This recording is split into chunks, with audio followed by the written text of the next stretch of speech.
Capítulo 9. Os demônios. Origem da crença nos demônios. Os demônios segundo a Igreja. Os demônios segundo o Espiritismo. Origem da crença nos demônios. 1.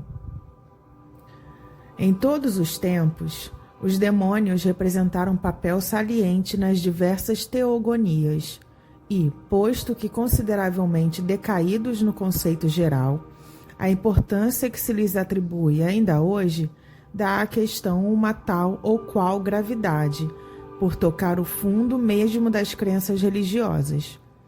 Eis porque útil se torna examiná-la com os desenvolvimentos que comporta. A crença num poder superior é instintiva no homem. Encontramo-la sob diversas formas em todas as idades do mundo.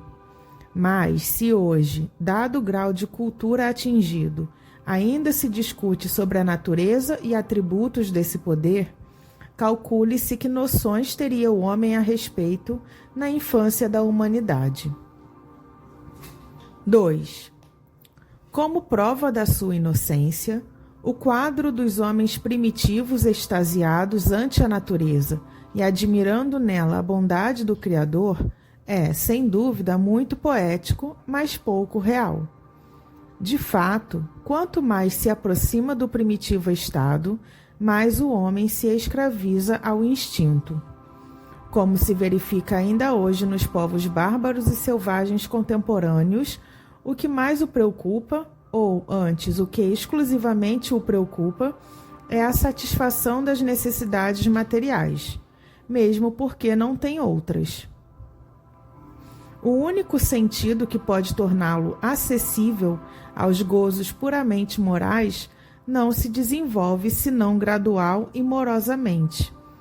A alma tem também a sua infância, a sua adolescência e virilidade como o corpo humano. Mas, para compreender o abstrato, quantas evoluções não tem ela de experimentar na humanidade? Por quantas experiências não deve ela passar? Sem nos remontarmos aos tempos primitivos, olhemos em torno a gente do campo e perscrutemos os sentimentos de admiração que nela despertam o esplendor do sol nascente, do firmamento à estrelada abóbada, o trino dos pássaros, o murmúrio das ondas claras, o vergel florido dos prados. Para essa gente, o sol nasce por hábito, e uma vez que desprende o necessário calor para sazonar as searas, não tanto que as creste, está realizado tudo o que ela almeja. Olha o céu para saber se bom ou mau tempo sobrevirá. Que cantem ou não as aves, tanto se lhe dá, desde que não desbastem da seara os grãos. Prefere as melodias do rouxinol, o cacarejar da galinhada e o grunhido dos porcos. O que deseja dos regatos cristalinos ou lodosos é que não sequem nem inundem, dos prados que produzam boa erva, com ou sem flores. Eis aí tudo o que essa gente almeja, ou, o que é mais, tudo o que da natureza apreende, conquanto muito distanciada já dos primitivos homens. 3.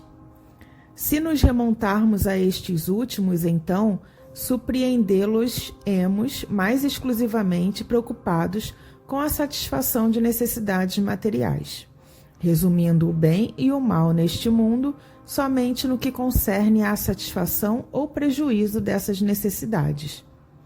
Acreditando num poder extra-humano e porque o prejuízo material é sempre o que de mais perto lhes importa, atribuem-no a esse poder, do qual fazem, aliás, uma ideia muito vaga. E por nada conceberem fora do mundo visível e tangível, tal poder se lhes afigura identificado nos seres e coisas que os prejudicam. Os animais nocivos não passam para eles de representantes naturais e diretos desse poder. Pela mesma razão, veem nas coisas úteis a personificação do bem. Daí o culto voltado a certas plantas e mesmo a objetos inanimados. Mas o homem é comumente mais sensível ao mal que ao bem. Este lhe parece natural, ao passo que aquele mais o afeta. Nem por outra razão se explica, nos cultos primitivos, as cerimônias sempre mais numerosas, em honra ao poder maléfico. O temor suplanta o reconhecimento. Durante muito tempo, o homem não compreendeu senão o bem e o mal físicos. Os sentimentos morais só mais tarde marcaram o progresso da inteligência humana, fazendo-lhe entrever na espiritualidade um poder extra-humano, fora do mundo visível e das coisas materiais. Esta obra foi, seguramente, realizada por inteligências de escola, mas que não puderam exceder certos limites. 4. Provada e patente a luta entre o bem e o mal, triunfante este muitas vezes sobre aquele, e não se podendo racionalmente admitir que o mal derivasse de um benéfico poder, concluiu-se pela existência de dois poderes rivais no governo do mundo. Daí nasceu a doutrina dos dois princípios, aliás, lógica numa época em que o homem se encontrava incapaz de, raciocinando, penetrar a essência do Ser Supremo. Como compreenderia, então, que o mal não passa de estado transitório do qual pode emanar o bem, conduzindo-o à felicidade pelo sofrimento e auxiliando-lhe o progresso? Os limites do seu horizonte moral, nada lhe permitindo ver para além do seu presente, no passado como no futuro, também não lhe permitia compreender que já houvesse progredido, que progrediria ainda individualmente, e muito menos que as vicissitudes da vida resultavam das imperfeições do ser espiritual nele residente, o qual preexiste e sobrevive ao corpo, na dependência de uma série de existências purificadoras até atingir a perfeição. Para compreender como do mal pode resultar o bem, é preciso considerar não uma, porém muitas existências. É necessário apreender o conjunto do qual, e só do qual, resultam nítidas as causas e respectivos efeitos. 5. O duplo princípio do bem e do mal foi, durante muitos séculos e sob vários nomes, a base de todas as crenças religiosas. Vemo-lo assim sintetizado em Oromaze e Arimane, entre os persas, em Jeová e Satã, entre os hebreus. Todavia, como todo soberano deve ter ministros, as religiões geralmente admitiram potências secundárias, ou bons e maus gênios. Os pagãos fizeram deles individualidades com a denominação genérica de deuses, e deram-lhes atribuições especiais para o bem e para o mal, para os vícios e para as virtudes. Os cristãos e os muçulmanos herdaram dos hebreus os anjos e os demônios. 6. A doutrina dos demônios tem, por conseguinte, origem na antiga crença dos dois princípios. Compete-nos examiná-la aqui tão somente no ponto de vista cristão, para ver se está de acordo com as noções mais exatas que possuímos hoje dos atributos da divindade. Esses atributos são o ponto de partida, a base de todas as doutrinas religiosas. Os dogmas, o culto, as cerimônias, os usos e a moral, tudo é relativo à ideia mais ou menos justa, mais ou menos elevada que se forma de Deus, desde o fetichismo até o cristianismo. Se a essência de Deus continua a ser um mistério para as nossas inteligências, compreendemo-la, no entanto, melhor que nunca, à mercê dos ensinamentos do Cristo.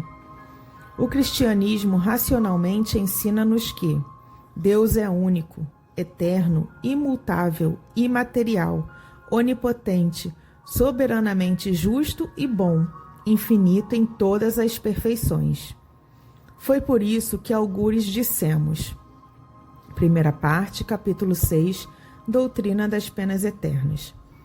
Se tirasse a menor parcela de um só dos seus atributos, não haveria mais Deus. Por isso que poderia coexistir um ser mais perfeito.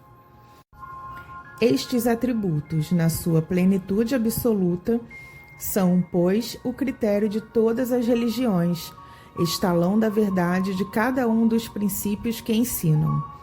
E para que qualquer desses princípios seja verdadeiro, preciso é que não encerre um atentado às divinas perfeições. Vejamos se assim é, de fato, na doutrina vulgar dos demônios. Os demônios segundo a Igreja. 7. Satanás, o chefe ou o rei dos demônios, não é, segundo a Igreja, uma personificação alegórica do mal, mas uma entidade real, praticando exclusivamente o mal, enquanto que Deus pratica exclusivamente o bem. Tomemo-lo, pois, tal qual nos-lo representam. Satanás existe de toda a eternidade, como Deus, ou ser-lhe-á posterior. Existindo de toda a eternidade, é incriado e, por consequência, igual a Deus. Este Deus, por sua vez, deixará de ser único, pois haverá um Deus do mal. Mas se lhe for posterior, neste caso, passa a ser uma criatura de Deus. Como tal, só praticando o mal por incapaz de fazer o bem e tampouco de arrepender-se, Deus teria criado um ser votado exclusiva e eternamente ao mal. Não sendo o mal obra de Deus, seria, contudo, de uma das suas criaturas, e nem por isso deixava Deus de ser o autor, deixando igualmente de ser profundamente bom. O mesmo se dá exatamente em relação aos seres maus chamados demônios. 8. Tal foi, por muito tempo, a crença nesse sentido. Hoje dizem: Deus, que é a bondade e santidade por excelência, não os havia criado perversos e maus.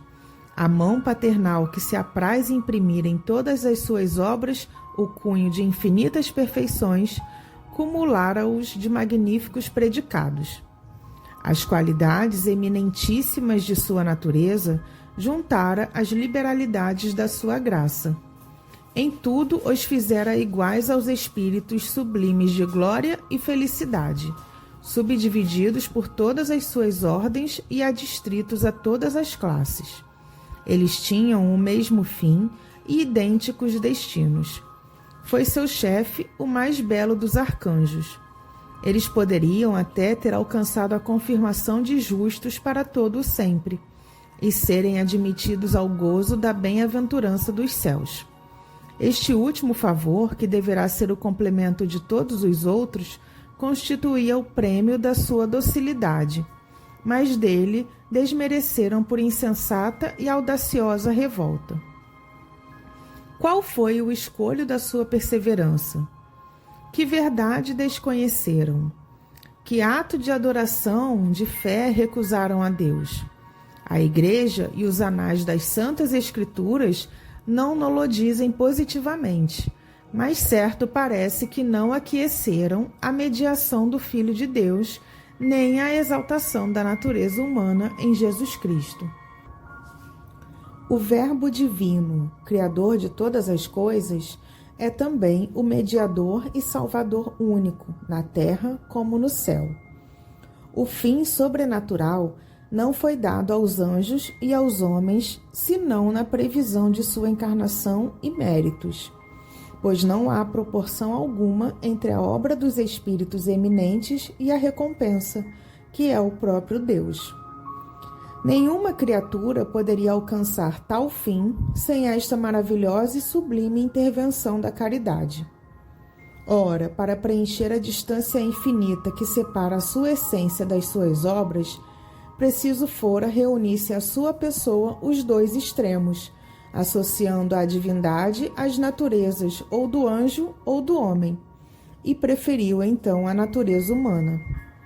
Esse plano, concebido de toda a eternidade, foi manifestado aos anjos muito antes da sua execução. O homem-deus foi-lhes mostrado como aquele que deveria confirmá-los na graça e guiá-los à glória, sob a condição de o adorarem durante a missão terrestre e para todo sempre no céu. Revelação inesperada, arrebatadora visão para os corações generosos e gratos, mas mistério profundo, humilhante para os espíritos soberbos.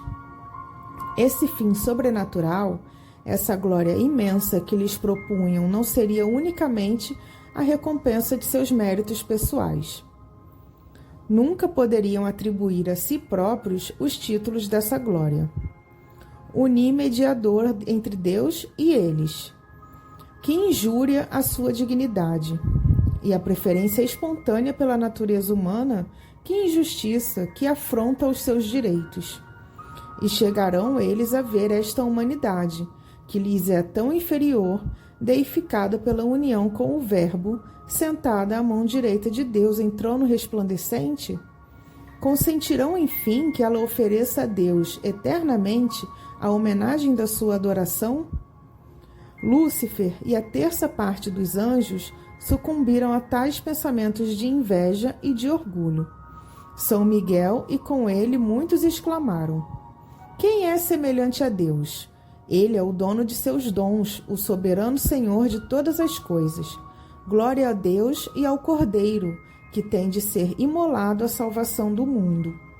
O chefe dos rebeldes, porém, esquecido de que a Deus devia sua nobreza e prerrogativas, raiando pela temeridade, disse: sou eu quem ao céu subirá. Fixarei residência acima dos astros. Sentar-me-ei sobre o monte da aliança, nos flancos do Aquilão.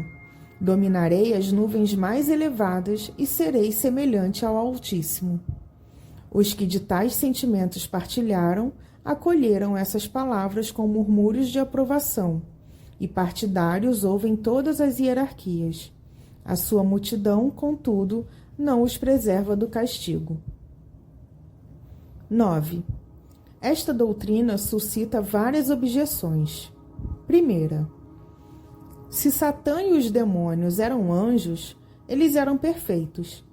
Como, sendo perfeitos, puderam falir a ponto de desconhecer a autoridade desse Deus em cuja presença se encontravam? Ainda se tivessem logrado uma tal eminência gradualmente, depois de haver percorrido a escala da perfeição, poderíamos conceber um triste retrocesso. Não, porém, do modo por que nos apresentam, isto é, perfeitos de origem. A conclusão é esta: Deus quis criar seres perfeitos, porquanto os favorecera com todos os dons, mas enganou-se. Logo, segundo a Igreja, Deus não é infalível. Segunda, pois que nem a Igreja e nem os sagrados anais explicam a causa da rebelião dos anjos para com Deus, e apenas dão como problemática, quase certa, a relutância no reconhecimento da futura missão do Cristo. Que valor, perguntamos, que valor pode ter o quadro tão preciso e detalhado da cena então ocorrente? A que fonte recorreram para inferir se de fato foram pronunciadas palavras tão claras e até simples colóquios? De duas, uma: ou a cena é verdadeira ou não é. No primeiro caso, não havendo dúvida alguma, por que a Igreja não resolve a questão? Mas se a Igreja e a história se calam, se a coisa apenas parece certa, claro, não passa de hipótese, e a cena descritiva é mero fruto da imaginação. Terceira, as palavras atribuídas a Lúcifer revelam uma ignorância admirável num arcanjo que, por sua natureza e grau atingido, não deve participar, quanto à organização do universo, dos erros e dos prejuízos que os homens têm professado, até serem pela ciência esclarecidos. Como poderia, então, dizer que fixaria residência acima dos astros, dominando as mais elevadas nuvens? É sempre a velha crença da Terra como centro do universo, do céu como que formado de nuvens estendendo-se às estrelas, e da limitada região destas, que a astronomia nos mostra disseminadas ao infinito, no infinito espaço.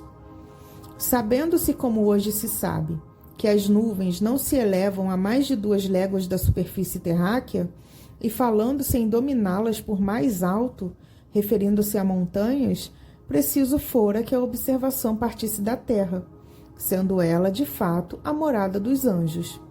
Dado, porém, ser esta em região superior, inútil fora alçar-se acima das nuvens. Emprestar aos anjos uma linguagem tisnada de ignorância é confessar que os homens contemporâneos são mais sábios que os anjos. A Igreja tem caminhado sempre erradamente, não levando em conta os progressos da ciência. 10.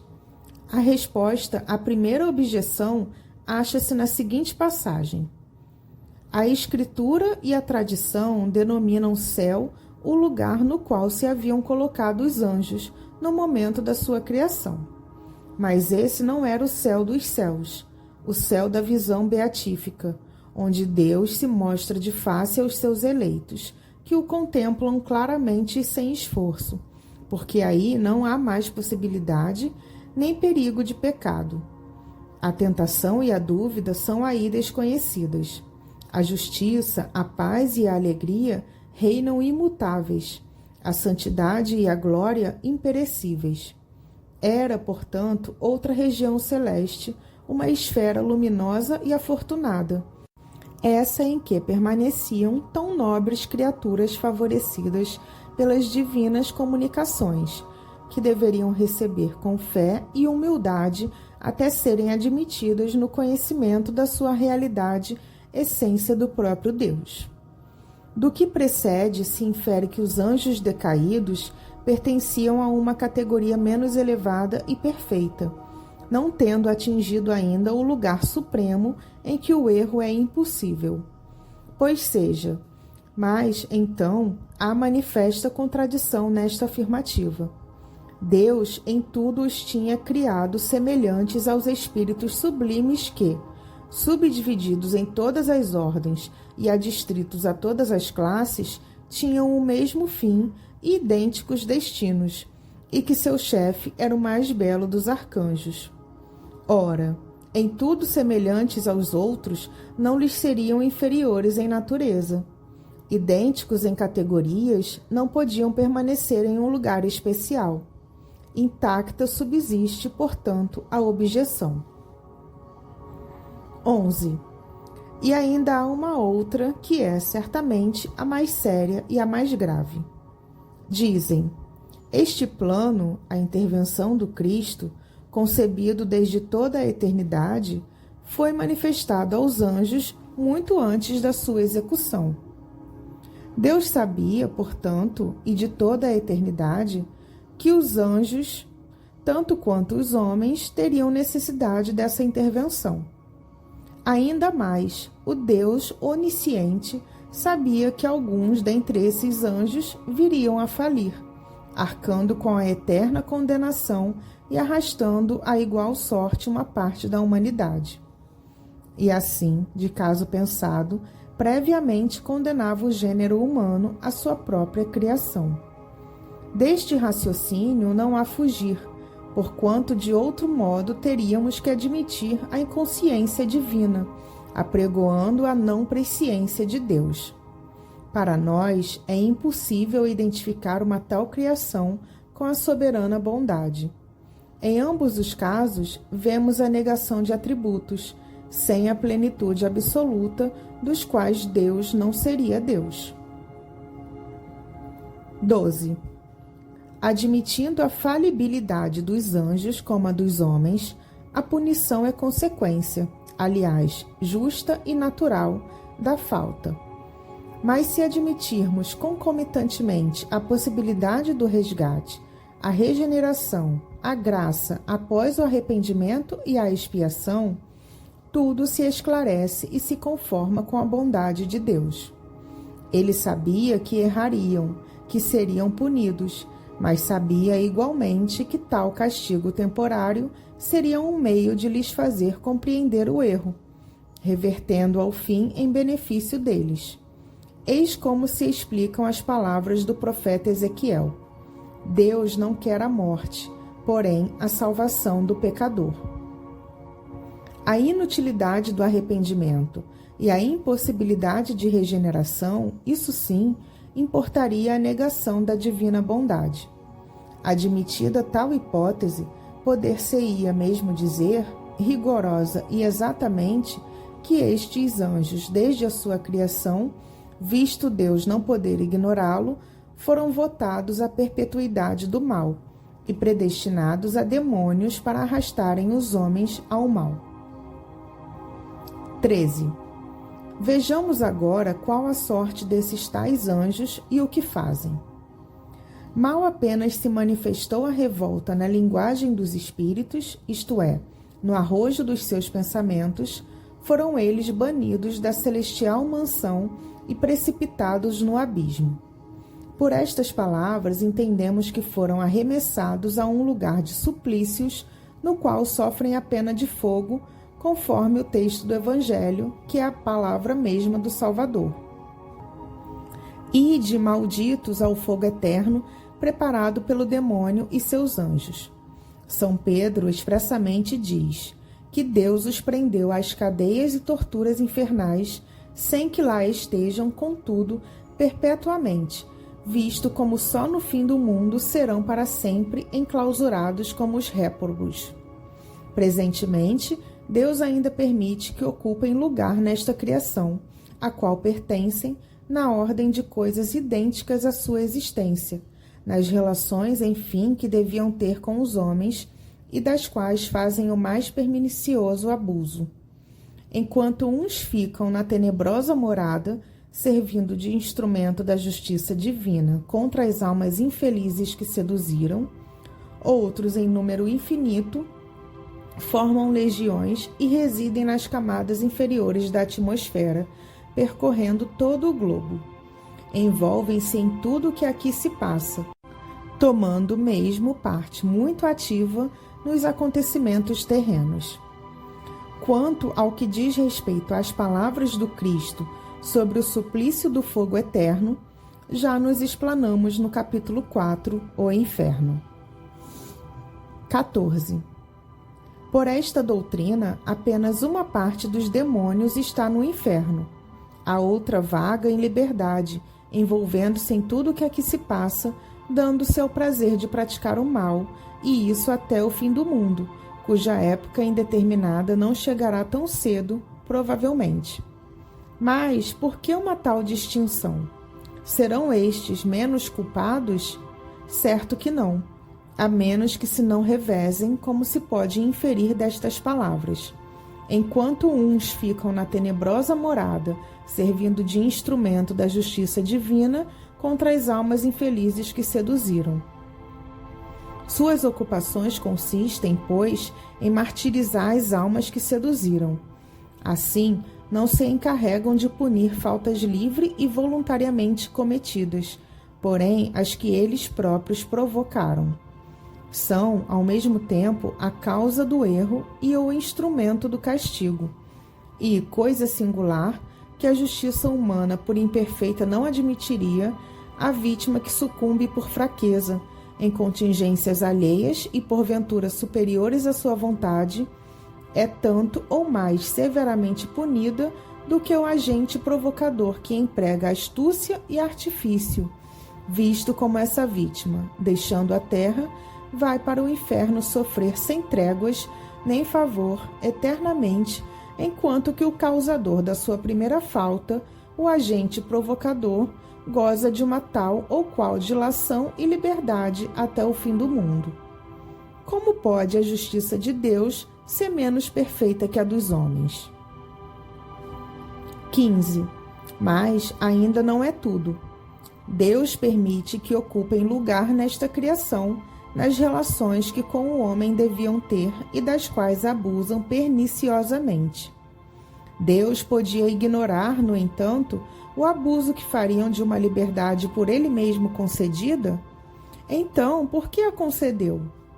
Mas nesse caso, é com conhecimento de causa que Deus abandona suas criaturas à mercê delas mesmas, sabendo pela sua onisciência que vão sucumbir, tendo a sorte dos demônios.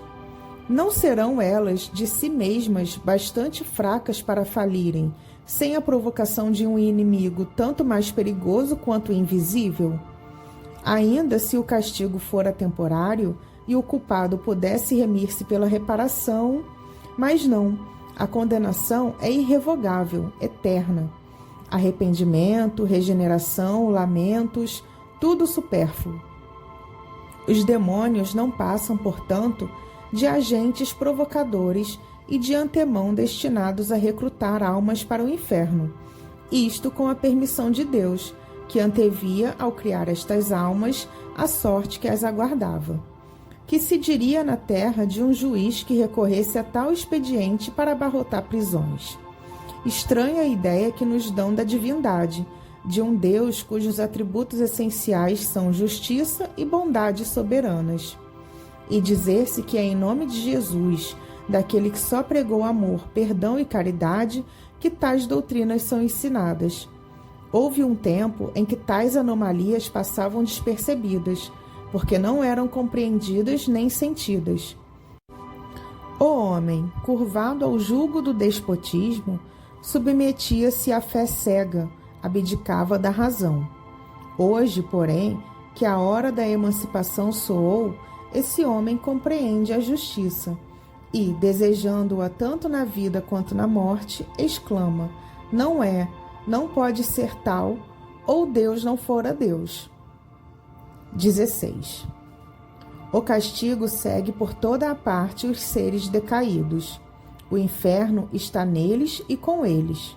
Nem paz, nem repouso, transformadas em amargores as doçuras da esperança, que se lhes torna odiosa. A mão de Deus desferiu-lhes o castigo no ato mesmo de pecarem, e sua vontade galvanizou-se no mal. Tornados perversos, obstinam-se em o ser, e o sê-lo-ão para sempre. São, depois do pecado, o que é o homem depois da morte. A reabilitação dos que caíram torna-se também impossível. A sua perda é, desde então, irreparável, mantendo-se eles no seu orgulho perante Deus, no seu ódio contra o Cristo, na sua inveja contra a humanidade. Não tendo podido apropriar-se da glória celeste pelo desmesurado da sua ambição, esforçam-se por implantar seu império na terra, banindo dela o reino de Deus. O Verbo encarnado cumpriu, apesar disso, os seus desígnios para a salvação e glória da humanidade. Também por isso procuram por todos os meios promover a perda das almas pelo Cristo resgatadas. O artifício e a importunação, a mentira e a sedução, tudo põem em jogo para arrastá-las ao mal e consumar-lhes a perda. E como são infatigáveis e poderosos, a vida do homem com inimigos tais não pode deixar de ser uma luta sem tréguas, do berço ao túmulo. Efetivamente, esses inimigos são os mesmos que, depois de terem introduzido o mal no mundo, chegaram a cobri-lo com as espessas trevas do erro e do vício. Os mesmos que, por longos séculos, se fizeram adorar como deuses e que reinaram em absoluto sobre os povos da antiguidade. Os mesmos, enfim, que ainda hoje exercem tirânica influência nas regiões idólatras, fomentando a desordem e o escândalo até no seio das sociedades cristãs. Para compreender todos os recursos de que dispõem ao serviço da malvadez, basta notar que nada perderam das prodigiosas faculdades que são o apanágio da natureza angélica. Certo, o futuro e, sobretudo, a ordem natural têm mistérios que Deus se reservou e que eles não podem penetrar. Mas a sua inteligência é bem superior à nossa, porque percebem de um jato os efeitos nas causas e vice-versa. Esta percepção permite-lhes predizer acontecimentos futuros que escapam às nossas conjecturas. A distância e variedade dos lugares desaparecem ante a sua agilidade. Mais prontos que o raio, mais rápidos que o pensamento, acham-se quase instantaneamente sobre diversos pontos do globo e podem descrever, à distância, os acontecimentos na mesma hora em que ocorrem. As leis pelas quais Deus rege o universo não lhes são acessíveis, razão porque não podem derrogá-las e, por conseguinte, predizer ou operar verdadeiros milagres. Possuem, no entanto, a arte de imitar e falsificar, dentro de certos limites, as divinas obras. Sabem quais os fenômenos resultantes da combinação dos elementos. Predizem com maior ou menor êxito os que sobrevêm naturalmente, assim como os que por si mesmos podem produzir. Daí os numerosos oráculos, os extraordinários vaticínios que sagrados e profanos livros recolheram, baseando e acoroçoando tantas e tantas superstições. A sua substância simples e imaterial subtrai-os às nossas vistas, permanecem ao nosso lado sem que os vejamos, interessam-nos a alma sem que nos firam o ouvido. Acreditando obedecer aos nossos pensamentos, estamos, no entanto, e muitas vezes, debaixo da sua funesta influência. As nossas disposições, ao contrário, são deles conhecidas pelas impressões que delas transparecem em nós e atacam-nos ordinariamente pelo lado mais fraco. Para nos seduzirem com mais segurança, costumam servir-se de sugestões e engodos conformes com as nossas inclinações. Modificam a ação segundo as circunstâncias e os traços característicos de cada temperamento. Contudo, suas armas favoritas são a hipocrisia e a mentira. 17. Afirmam que o castigo os segue por toda parte, que não sabem o que seja paz nem repouso. Esta asserção de modo algum destrói a observação que fizemos quanto ao privilégio dos que estão fora do inferno, e que reputamos tanto menos justificado por isso que podem fazer e fazem maior mal. É de crer que esses demônios extra-infernais não sejam tão felizes como os bons anjos, mas não se deverá ter em conta sua relativa liberdade? Eles não possuirão a felicidade moral que a virtude defere, mas são, incontestavelmente, mais felizes que os seus comparsas do inferno flamífero. Depois, para o mal, sempre há um certo gozo na prática do mal, de mais a mais livremente. Perguntai ao criminoso o que prefere, se ficar na prisão ou percorrer livremente os campos, agindo à vontade, pois o caso é exatamente o mesmo. Afirmam, outrossim, que o remorso os persegue sem tréguas nem misericórdia, esquecidos de que o remorso é o precursor imediato do arrependimento, quando não é o próprio arrependimento. Tornados perversos, obstinam-se em o ser, e sê-lo-ão para sempre. Mas desde que se obstinam em ser perversos, é que não têm remorsos. Do contrário, ao menor sentimento de pesar, renunciariam ao mal e pediriam perdão. Logo, o remorso não é para eles um castigo. 18. São, depois do pecado, o que é o homem depois da morte. A reabilitação dos que caíram torna-se, portanto, impossível. De onde provém essa impossibilidade? Não se compreende que ela seja a consequência de sua similitude com o homem depois da morte, proposição que, ao demais, é muito ambígua. Acaso provirá da própria vontade dos demônios? Porventura da vontade divina? No primeiro caso, a pertinácia denota uma extrema perversidade, um endurecimento absoluto no mal, e nem mesmo se compreende que seres tão profundamente perversos pudessem jamais ter sido anjos de virtude, conservando por tempo indefinido, na convivência destes, todos os traços de sua péssima índole e natureza. No segundo caso, ainda menos se compreende que Deus inflija como castigo a impossibilidade da reparação após uma primeira falta. O Evangelho nada diz que com isso se pareça. 19. A sua perda é, desde então, irreparável, mantendo-se eles no seu orgulho perante Deus. E de que lhes serviria não manterem tal orgulho, uma vez que é inútil todo o arrependimento? O bem só poderia interessá-los se eles tivessem uma esperança de reabilitação, fosse qual fosse o seu preço. Assim não acontece, no entanto, e pois se perseveram no mal, é porque se lhes trancaram a porta da esperança. Mas por que lhes trancaria Deus essa porta? para se vingar da ofensa decorrente da sua insubmissão, e, assim, para saciar o seu ressentimento contra alguns culpados, Deus prefere não somente vê-los sofrer, mas agravar o mal com o mal maior, impelir à perdição eterna toda a humanidade, quando por um simples ato de demência podia evitar tão grande desastre, aliás, previsto de toda a eternidade.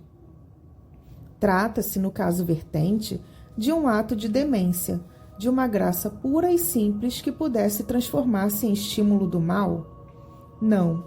Trata-se de um perdão condicional, subordinado a uma regeneração sincera e completa. Mas, ao invés de uma palavra de esperança e misericórdia, é como se Deus dissera: pereça toda a raça humana antes que minha vingança. E com semelhante doutrina, ainda muita gente se admira de que haja incrédulos e ateus. E é assim que Jesus nos representa seu Pai? Ele que nos deu a lei expressa do esquecimento e do perdão das ofensas, que nos manda pagar o mal com o bem, que prescreve o amor dos nossos inimigos como a primeira das virtudes que nos conduzem ao céu. Quereria, desse modo, que os homens fossem melhores, mais justos, mais indulgentes que o próprio Deus? Os demônios segundo o Espiritismo. 20. Segundo o Espiritismo, nem anjos nem demônios são entidades distintas, por isso que a criação de seres inteligentes é uma só.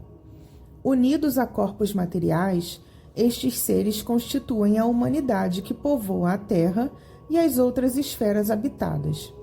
Uma vez libertos do corpo material, constituem o mundo espiritual ou dos espíritos, que povoam os espaços.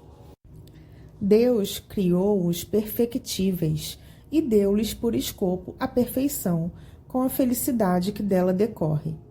Não lhes deu, contudo, a perfeição, pois quis que a obtivessem por seu próprio esforço, a fim de que também e realmente lhes pertencesse o mérito. Desde o momento da sua criação, que os seres progridem, quer encarnados, quer no estado espiritual. Atingido o apogeu, tornam-se puros espíritos ou anjos, segundo a expressão vulgar, de sorte que, a partir do embrião do ser inteligente até o anjo, há uma cadeia na qual cada um dos elos assinala um grau de progresso. Do expresso resulta que há espíritos em todos os graus de adiantamento, moral e intelectual, conforme a posição em que se acham na imensa escala do progresso. Em todos os graus existe, portanto, ignorância e saber, bondade e maldade. Nas classes inferiores, destacam-se espíritos ainda profundamente propensos ao mal e comprazendo-se com o mal. A estes pode-se denominar demônios, pois são capazes de todos os malefícios aos ditos atribuídos. O Espiritismo não lhes dá tal nome por se prender ele à ideia de uma criação distinta do gênero humano, como seres de natureza essencialmente perversa, votados ao mal eternamente e incapazes de qualquer progresso para o bem. 21. Segundo a doutrina da Igreja, os demônios foram criados bons e tornaram-se maus por sua desobediência. São anjos colocados primitivamente por Deus no ápice da escala, tendo dela decaído. Segundo o Espiritismo, os demônios são espíritos imperfeitos, suscetíveis de regeneração e que, colocados na base da escala, hão de nela graduar-se. Os que, por apatia, negligência, obstinação ou má vontade, persistem em ficar por mais tempo nas classes inferiores, sofrem as consequências dessa atitude e o hábito do mal dificulta-lhes a regeneração. Chega-lhes, porém, um dia a fadiga dessa vida penosa e das suas respectivas consequências. Eles comparam a sua situação à dos bons espíritos e compreendem que o seu interesse está no bem, procurando então melhorarem-se, mas por ato de espontânea vontade, sem que haja nisso o mínimo constrangimento. submetidos à lei geral do progresso, em virtude da sua aptidão para o mesmo, não progridem, ainda assim, contra a vontade. Deus fornece-lhes constantemente os meios, porém com a faculdade de aceitá-los ou recusá-los. Se o progresso fosse obrigatório, não haveria mérito, e Deus quer que todos tenhamos o mérito de nossas obras. Ninguém é colocado em primeiro lugar por privilégio, mas o primeiro lugar a todos é franqueado à custa do esforço próprio. Os anjos mais elevados conquistaram a sua graduação, passando como os demais pela rota comum. 22. Chegados a certo grau de pureza, os espíritos têm missões adequadas ao seu progresso. Preenchem, assim, todas as funções atribuídas aos anjos de diferentes categorias. E como Deus criou de toda a eternidade, segue-se que de toda a eternidade houve número suficiente para satisfazer as necessidades do governo universal. Deste modo, uma só espécie de seres inteligentes, submetida à lei de progresso, satisfaz todos os fins da criação. Por fim, a unidade da criação, aliada à ideia de uma origem comum, tendo o mesmo ponto de partida e trajetória, elevando-se pelo próprio mérito, corresponde melhor à justiça de Deus do que à criação de espécies diferentes, mais ou menos favorecidas de dotes naturais, que seriam outros tantos privilégios. 23. A doutrina vulgar sobre a natureza dos anjos, dos demônios e das almas, não admitindo a lei do progresso, mas vendo, todavia, seres de diversos graus, concluiu que seriam produto de outras tantas criações especiais. E assim foi que chegou a fazer de Deus um pai parcial, tudo concedendo a alguns de seus filhos e a outros impondo o mais rude trabalho. Não admira que por muito tempo os homens achassem justificação para tais preferências, quando eles próprios delas usavam em relação aos filhos, estabelecendo direitos de primogenitura e outros privilégios de nascimento. Podiam tais homens acreditar que andavam mais errados que Deus? Hoje, porém, alargou-se o círculo das ideias. O homem vê mais claro e tem noções mais precisas de justiça, desejando-a para si e nem sempre encontrando-a na terra. Ele quer, pelo menos, encontrá-la mais perfeita no céu. E aqui está, porque lhe repugna a razão toda e qualquer doutrina, na qual não resplenda a justiça divina na plenitude integral da sua pureza.